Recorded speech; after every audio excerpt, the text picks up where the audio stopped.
China capitulates. That's right, folks. We're going to be talking about what's taking place over in China today as we have a little bit of stimulus, a little bit of easing up on real estate lending and mortgages. And this is leading to the stocks actually pumping over there in China here today.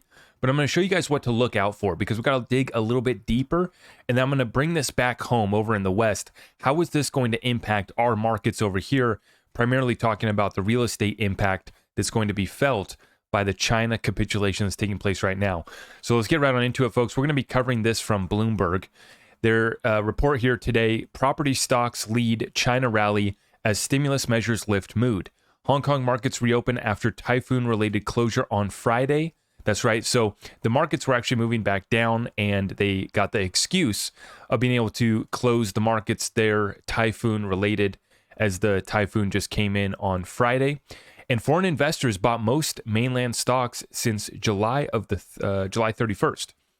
So a bunch of foreign investors coming in here to mainland stocks. Let's take a look. Chinese stocks jumped after the nation rolled out further property support measures, the latest in an intensifying campaign to rescue the beleaguered sector. I should have that word down. Beleaguered sector that's been dragging down the economy. The Hang Seng China Enterprises Index gained 3.2%, with property names Longfor Group Holdings and China Resources Land among the top performers. A Bloomberg intelligence gauge of developer shares surged 7.2%, the most in 6 weeks. The CSI 300 Index of onshore China shares closed up 1.5% to add to its gains Friday, when Hong Kong stock market was shut due to a typhoon. China is taking bigger steps to showcase its policy determination after a slew of piecemeal measures to support the housing market failed to halt a slide. The latest changes included lowering the minimum down payment and easing mortgage restrictions for some homebuyers at mega cities including Beijing. Home sales soared in the biggest cities over the weekend following the relaxation of mortgage rules, according to several local media reports Monday. So they are trying to ease conditions, trying to ease the lending practices. The lowering of minimum down payments and easing of mortgage restrictions is leading to a pump here. Big time selling over the weekend that took place. Now, JP Morgan reacts. They say, quote, "We believe this will trigger a short-term rebound in sales among all Tier 1 cities as this unlocks some previously suppressed upgrade demand." This is from JP Morgan's analyst, including Carl Chan, wrote in a note. While momentum can cool afterwards, this easing can still at least stabilize sentiment, which is an essential first step in avoiding further deterioration. So this is already going down. They're already struggling. And now we got a little bit of hope. Hopes are building that Chinese stocks are set for a sustainable rebound after the HSCEI gauge languished as one of the world's worst performing indexes in August. Beijing has been rolling out new stimulus measures on an almost daily basis. They are getting desperate over there, folks, over the past 2 weeks, including the first reduction since 2008 in the stamp duty for stock trades. While not enough to dispel deeper worries over China's structural economic slowdown, the measures have nonetheless helped lift sentiment. Foreign investors turned buyers of mainland shares for the first time in about a week. They added 6.9 billion yuan, almost $1 billion US on a net basis, the most since the end of July. Now, this is what I wanted to share with you guys. This is incredible. This shows you the impact from these measures. In Beijing, more than 1,800 units of new homes were sold on Saturday alone, more than half of the 3,100 homes in August, according to Centiline property agency analyst Zhang Dewai. Folks, look at this. In the whole month of August, there was 3,100 homes sold. And just on Saturday alone, we had over half that in one day after these restrictions and the lower down payments restrictions here came in. The question is now how sustainable the buyer interest will be and how long it will last. Right. So they are getting desperate. And this is the company that I want to show you guys here. Shares of Country Garden Holdings Company soared 15%. The distressed builder has wired a coupon payment due on a ringgit-denominated bond, according to people familiar with the matter. For the CS300, energy and material sub-indexes led the advance. Now, let's take a look at what we're talking about right here. I want to slide this over. Country Garden has wired ringgit bond coupon. Now, this is just one of many bonds that is due for Country Garden. Chinese builder owed 2.85 million ringgit in interest on note, but it's yet to pay dollar coupons as grace period end looms. So, will they still have further payments that are looming as of tomorrow and the 5th and the 6th of September? Check this out. Distressed Chinese builder Country Garden Holdings has wired a coupon payment coming due on a ringgit-denominated bond, according to people familiar with the matter, in its latest efforts to avoid default. The developer, which won approval Friday to extend a separate maturing yuan bond, told creditors that had made the ringgit coupon payment. The people said, asking not to be identified, speaking on about a private matter, the 2.85 million ringgit, 613,000 US coupon is effectively due September 4th, which is today, according to data compiled by Bloomberg. Helmed by one of China's richest women, Yang Huan, the firm jolted the nation's financial markets last month after missing an initial deadline to pay a combined 22.5 million of interest on $2 denominated bonds.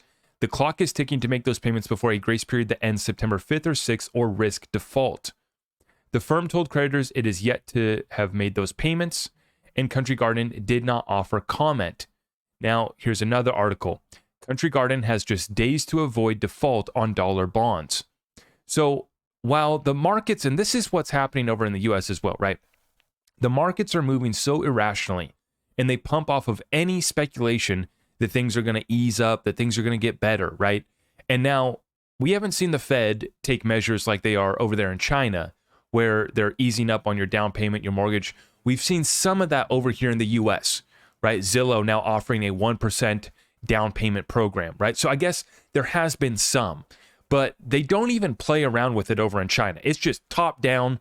They rule with an iron fist. Here we're dropping the down payment and the mortgage lending restrictions from the top down.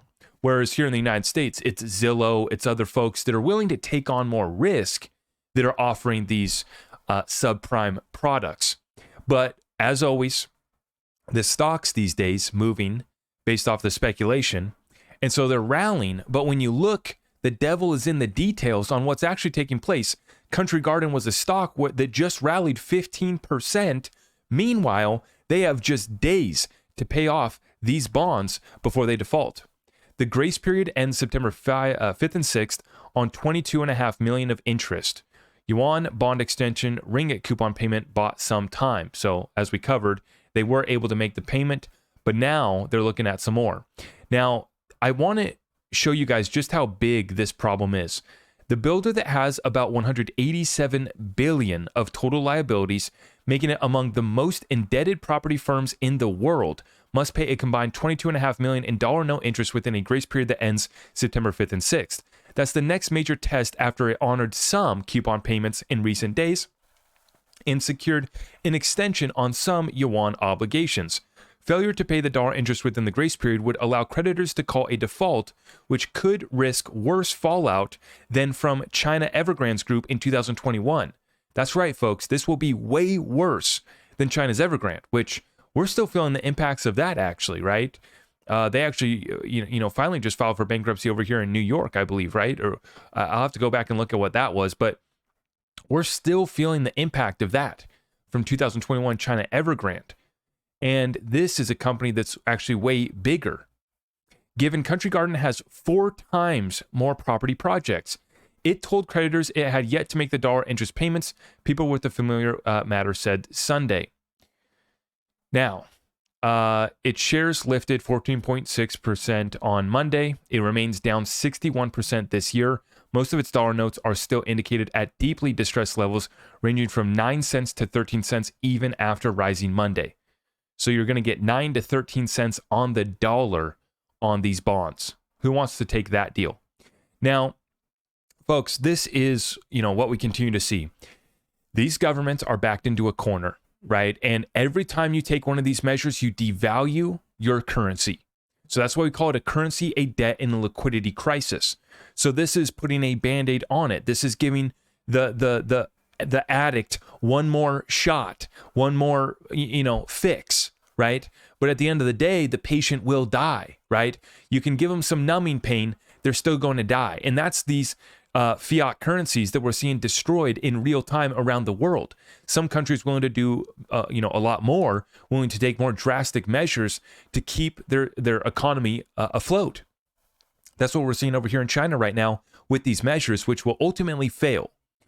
Now, China has been doing some other stuff, obviously involved with BRICS, some other deals, a lot of gold, a lot of real commodities, but China is struggling. I just was looking at another tweet here today that was showing their, I think it was in Shanghai, how these cities are, they're dead. And I'm not talking about the ghost cities. I'm just talking about cities that were booming, just packed back in 2015, even pre-pandemic. These were just packed, and now they are dead, absolutely dead. And it is a sign of the economy, the real situation over there. So even though this is a temporary bump, a temporary boost, this is going to impact not only their markets, but markets across the Pacific over here on the west coast of the United States and Canada. Now, in regards to that, this is the impact that we're going to feel back home. So BC's premier has sent a letter to the Bank of Canada urging him to reconsider a possible rate hike in September, saying that the people in BC are hurting. And then you can add Ontario to the list. This is Doug Ford.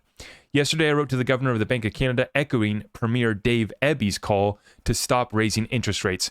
So it's not just the stock bros that are begging for Jerome Powell to take it easy on us. It's not just the crypto bros that are begging Jerome Powell to cut rates. It's not just the real estate industry and the whole sector that's begging Jerome Powell and our central bankers to ease restrictions. It is also Canada, and it's also over there in China. Now, China, we saw the measures that they took. We saw the uptick. We saw the bump.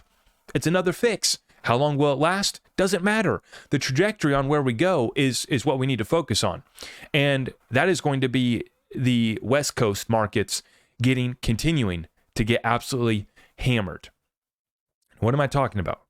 From the top down, Vancouver, Seattle, San Francisco, LA, right? West Coast. You also have additional cities throughout America that have a lot of Chinese investment. Even in Florida, they're even trying to ban Chinese real estate investors in Florida, from what I understand, right? So some of our states are taking drastic measures to stop Chinese investment, but we know that they love investing in property over here. It's a big deal, and it's for good reason, right? The U.S. real estate market is one of the strongest, most resilient markets and asset classes in the world, and it's been that way for a long time. And so there's a reason why they come over here with all this money. And so we're already seeing it in Vancouver, where prices were down 30 to 40% last year, and this is continuing to slide. And in particular, you need to watch for basically the commercial properties are going to get the biggest sacrifice is going to take place in the commercial real estate sector as well, office buildings included. And you have to watch a lot of these companies, a lot of this stuff that was coming over here, it wasn't for real.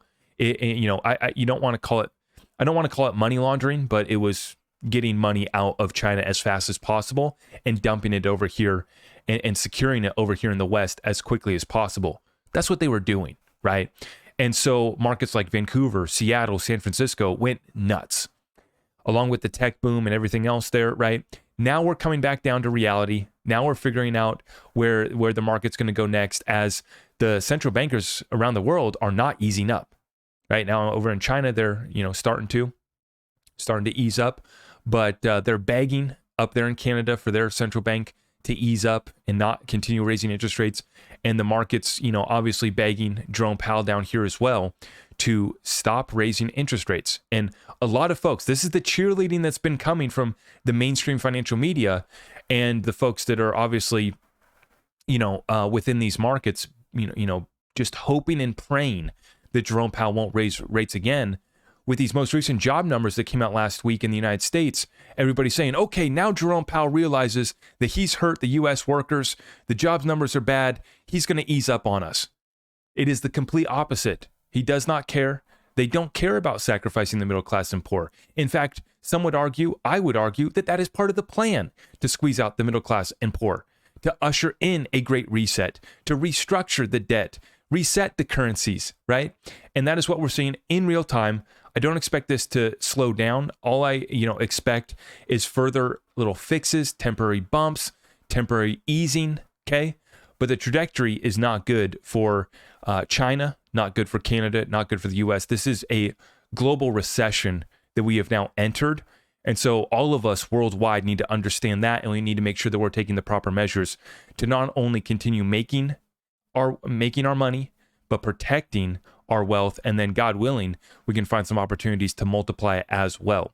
So make sure you guys stay tuned. We got a lot more content coming that way as far as how we make it, how we protect it, and how we keep it. You guys know I always try to show you guys in an effort of full transparency how I'm doing it. Not here to give you financial advice, but breaking down these current events, this economic data in a way that's easy for you guys to understand how it's going to impact you so that you can invest accordingly.